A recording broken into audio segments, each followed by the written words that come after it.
La pluie s'arrête. Les écureuils volants sont affamés. Les feuilles du petit sapin argenté sont une friandise raffinée.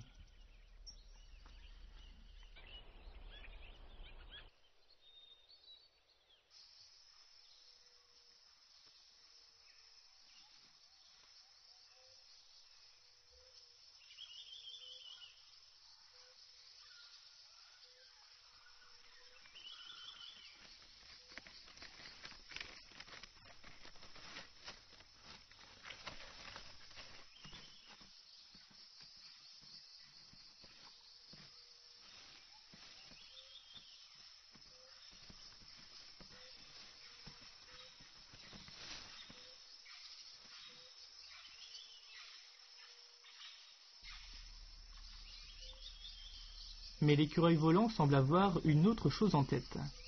Il va devoir répondre à l'appel de la nature. Les écureuils volants établissent un endroit particulier pour faire leur sel. Le sol qu'ils fertilisent contient un enzyme spécial qui s'appelle la graisse Wu-lien. Dans la médecine chinoise traditionnelle, on l'utilise pour traiter des angines de poitrine et les désordres menstruels. Une orchidée encore plus miraculeuse du nom de barrette dorée pousse dans le sol. C'est une herbe très efficace.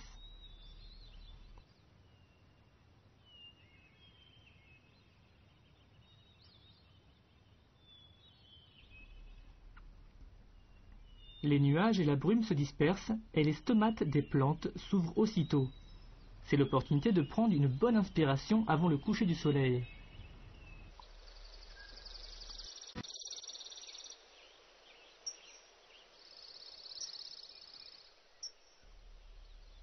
Les écureuils volants attendent toujours.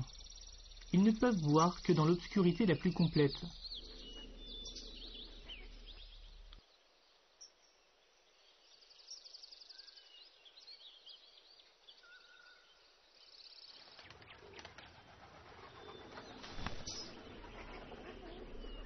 Pendant ce temps, les faisans argentés, après avoir mangé à leur faim, se pressent de rentrer dans leur arbre.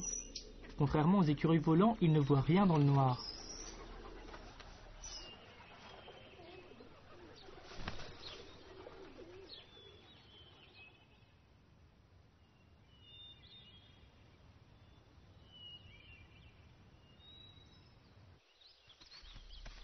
Le moment est finalement venu et les écureuils volants entrent en scène.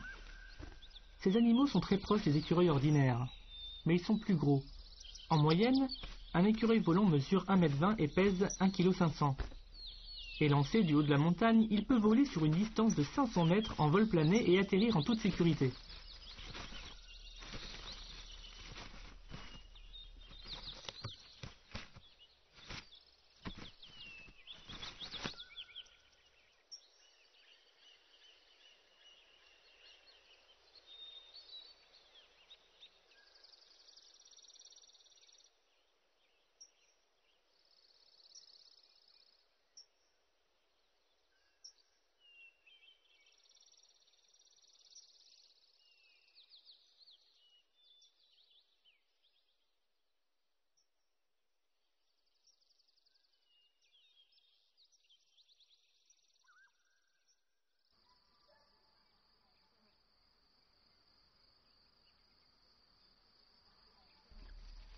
L'écureuil volant mâle fait des vols planés pour séduire la femelle. C'est la saison des amours. Les écureuils volants femelles crient pour informer qu'elles sont libres. Plusieurs prétendants vont alors répondre par des vols planés en direction de leur tronc. Chacun garde l'espoir de se démarquer de ses rivaux.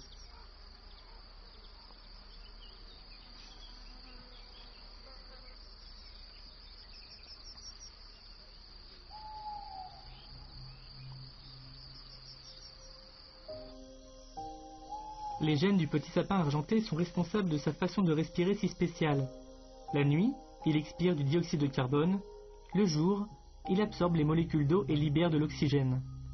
Le sapin argenté transmet ses compétences à la génération qui lui succède. C'est de la même manière que les oiseaux migrateurs s'envolent vers la même forêt 2 fois par an.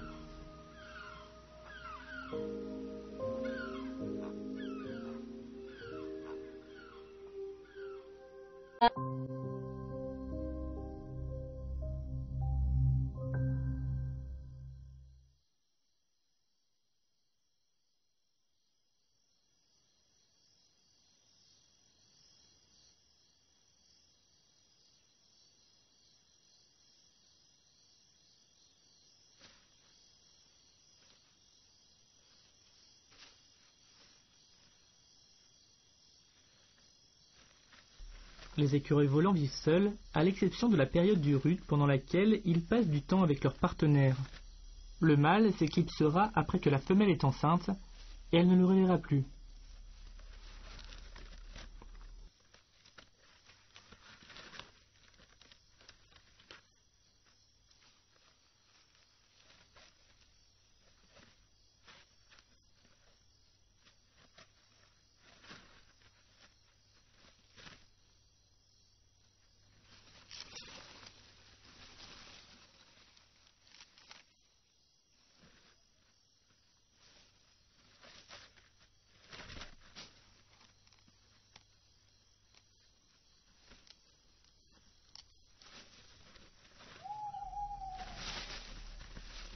Pendant les nuits suivantes, les mâles qui ont manqué de séduire la femelle continuent leur quête de partenaires à la rencontre d'autres femelles dans l'espoir cette fois-ci d'avoir plus de chance.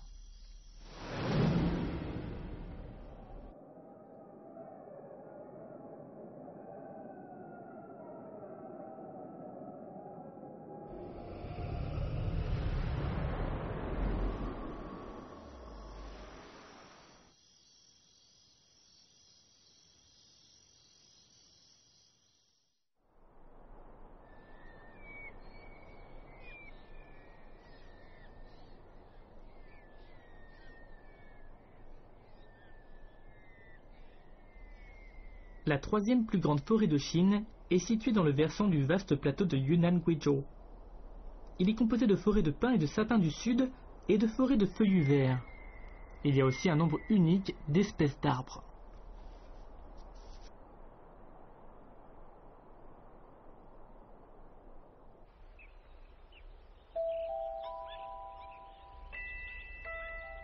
Le petit sapin argenté est le plus jeune des petits de la couche basse de la communauté des plantes. Il savoure chaque jour les rayons du soleil pendant un court moment. Sa croissance ne dure que 6 à 7 mois par an. Mais il ne sera jamais le véritable héritier de la famille des sapins argentés s'il manque à profiter des rayons du soleil d'été et d'automne.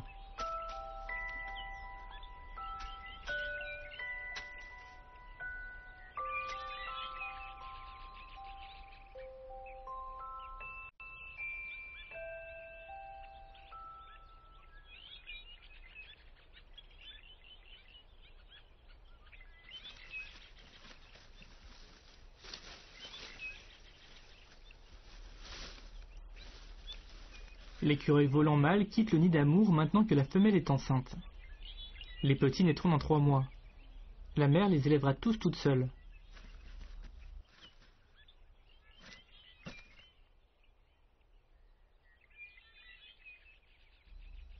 Pendant sa grossesse et la période d'allaitement, un écureuil volant femelle est lente à se déplacer. Elle est donc plus vulnérable à l'attaque de ses prédateurs. Ainsi, la femelle ne s'envolera que très rarement loin de son nid et sera toujours extrêmement vigilante. Au premier signe de danger, elle transporte ses petits vers des endroits sûrs.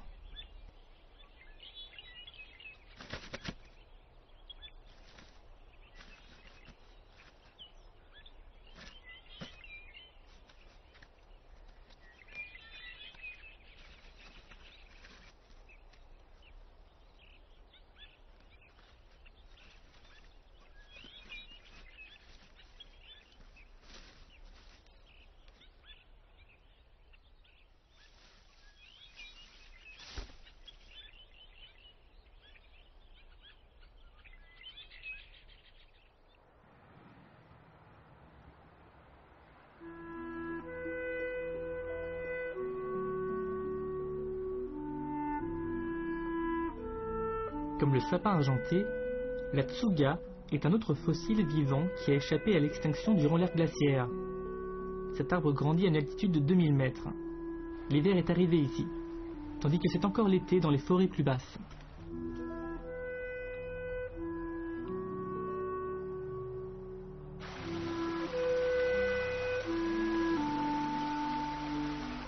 Les plantes commencent à porter leurs fruits en juillet. Plus le fruit est clair, et mieux c'est. Il attirera les animaux qui assureront la pérennité de l'arbre.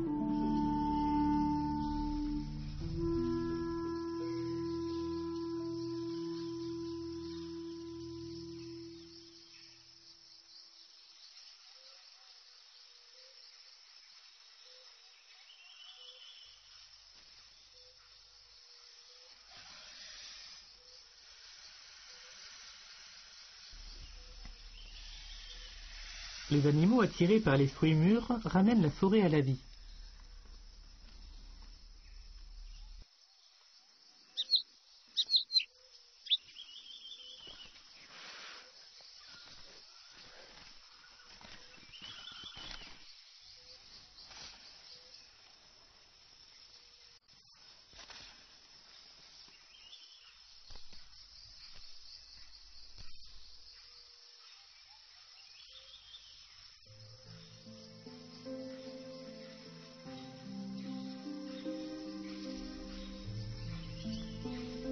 C'est maintenant qu'arrive le pire ennemi du sapin argenté. La chenille des pins se nourrit de plantes riches en graisse. Une chenille peut manger plus de 30 aiguilles par jour.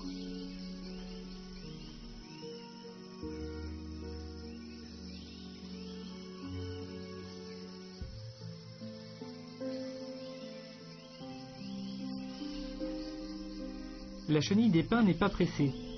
Elle commencera son repas dès que le sapin argenté sera suffisamment sec et lorsqu'il produira assez de sucre.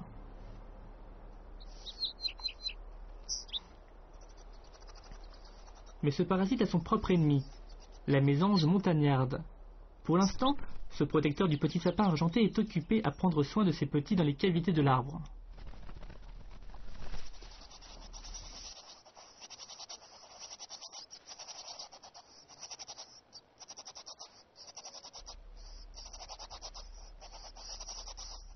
Pendant les 10 jours qui suivent l'éclosion, la maman mésange fait plus de 200 vols par jour pour attraper des insectes et nourrir ses petits.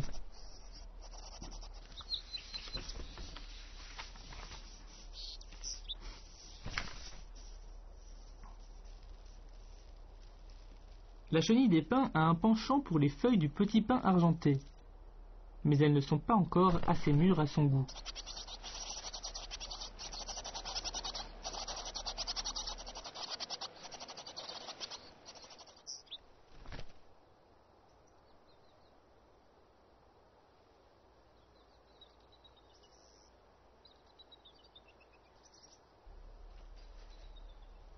La mésange ne remarque pas le petit pin argenté car elle vole très haut pour attraper les insectes.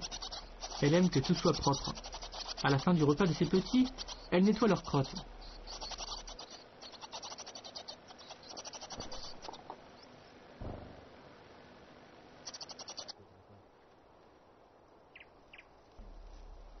La chenille des pins a grimpé jusqu'à la première couche de feuilles du petit sapin argenté. Mais la mésange montagnarde vient de l'apercevoir.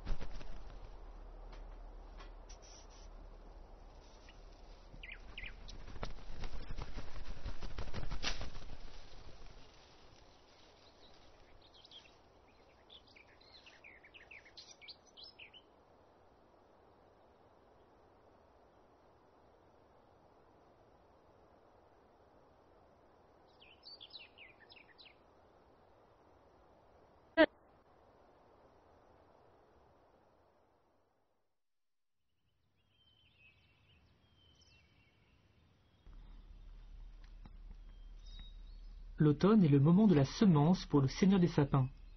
Les graines mûres du sapin argenté sont restées dans le fruit pendant 31 mois. Elles vont bientôt voler à l'aide du vent.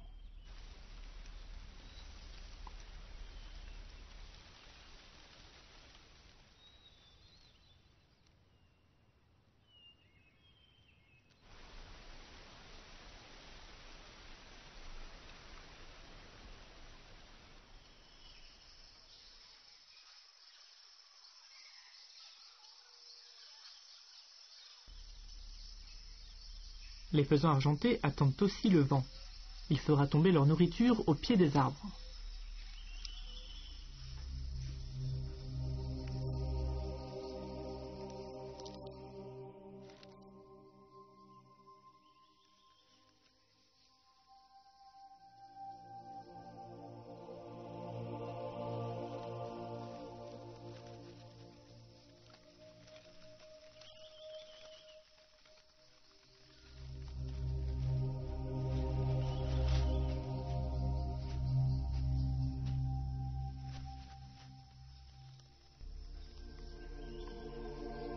Le seigneur des sapins peut porter jusqu'à 270 graines, mais seulement quelques-unes survivront aux attaques des faisans et grandiront en de jeunes sapins argentés.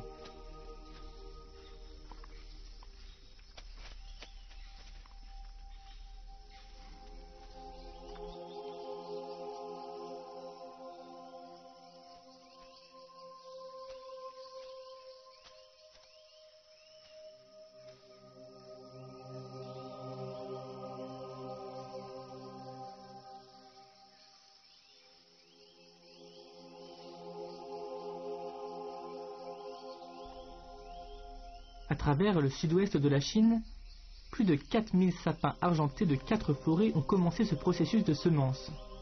Ces fossiles vivants de 20 millions d'années s'efforcent encore au mieux de produire une nouvelle génération.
Les fruits mûrs des marronniers et des peupliers tombent au sol. La famille de faisans argentés va passer plus de 10 jours heureux dans ce restaurant naturel.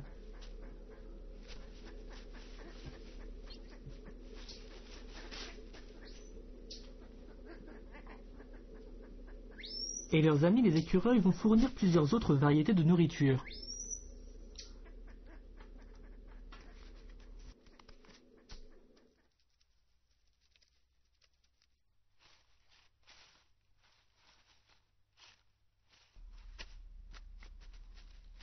Les faisans argentés commencent à retourner dans la montagne pour l'hiver.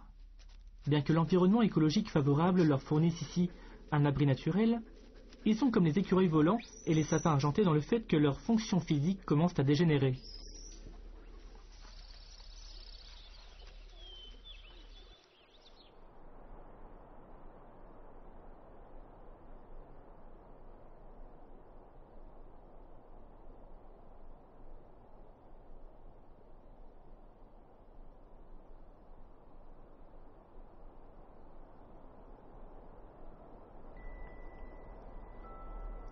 Mais pour le sapin argenté de 4 ans, une nouvelle année signifie une autre couche de feuilles. Il entre dans l'adolescence à l'âge de 10 ans. Un sapin argenté fleurit et porte des fruits à partir de 18 ans. Ce n'est qu'à ce moment qu'on peut le qualifier de véritable héritier.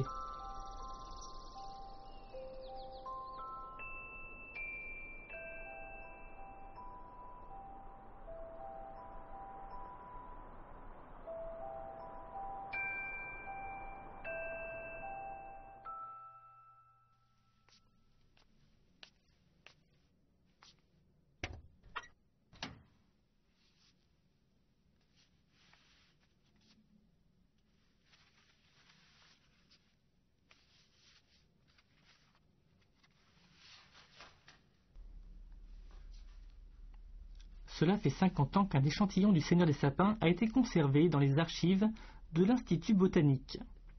Récemment, avec l'aide de la technologie génétique, les scientifiques ont découvert l'obstacle majeur à la capacité de reproduction des sapins argentés, la consanguinité.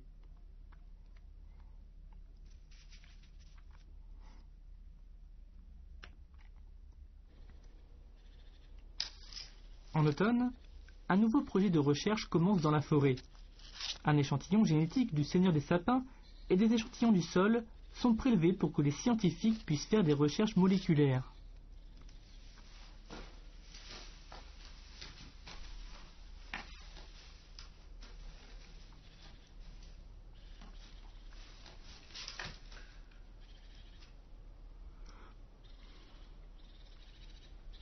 la recherche amène une découverte de taille. Les ombres sur la falaise au loin sont en fait 31 sapins argentés qui jouissent de la tranquillité du sommet de la montagne. La découverte de ces sapins argentés de différentes générations qui forment une distribution échelonnée et claire est d'un intérêt encore plus majeur. La découverte peut aider à résoudre le mystère de la reproduction chez le sapin argenté.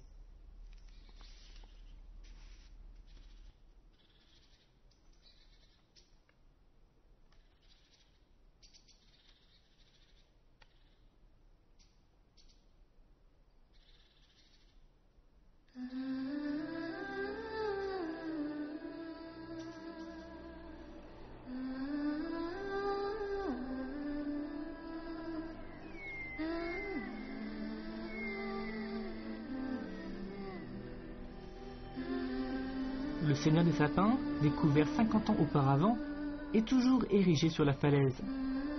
Les botanistes chinois lui ont donné le nom latin de Cattaya, ce qui signifie l'arbre de Chine.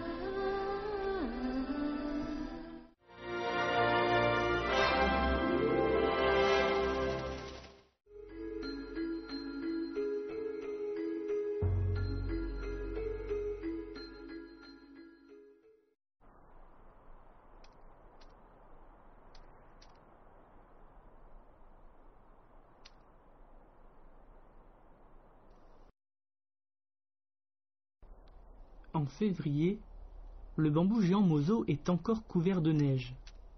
Les jeunes pousses ont dormi sous la blanche couverture pendant les 3 derniers mois. Sur la pointe d'un bambou loin des buissons, la chrysalide d'un papiliobianor est dissimulée parmi les feuilles. Le cocon et les pousses de bambou attendent tous les deux la fin de l'hiver.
Un bacille grimpe jusqu'à l'extrémité de la plante.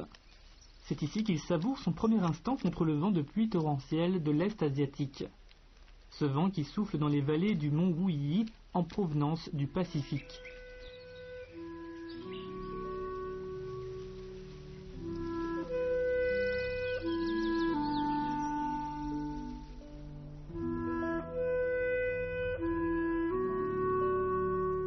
Huanggang est la montagne la plus haute du sud-est d'Eurasie. Il y a des millions d'années, les mouvements des plaques terrestres ont créé cette barrière de verdure qui a protégé les forêts subtropicales.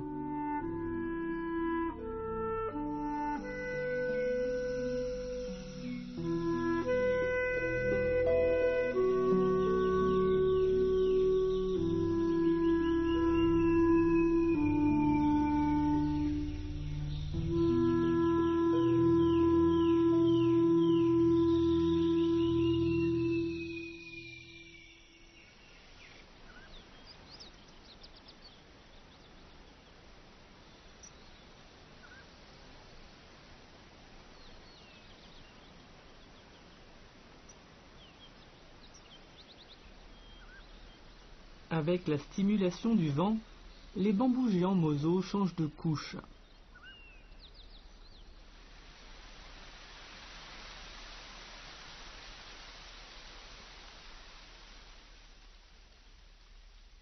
La chrysalide qui est pendue à la feuille de bambou risque de tomber à tout moment.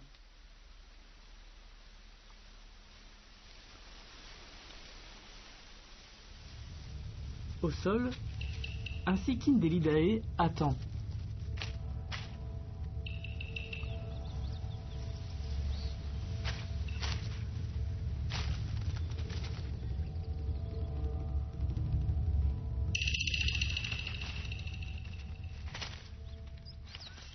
C'est l'insecte le plus rapide du monde.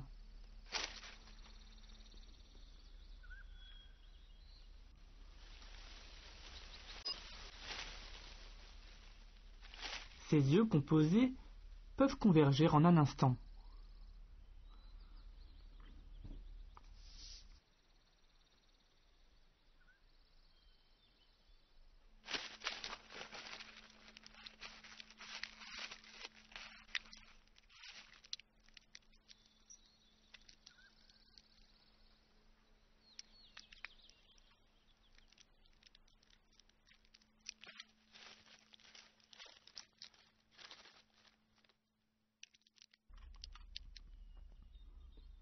Le jeune papillon alléchant est la cible de beaucoup de chasseurs affamés.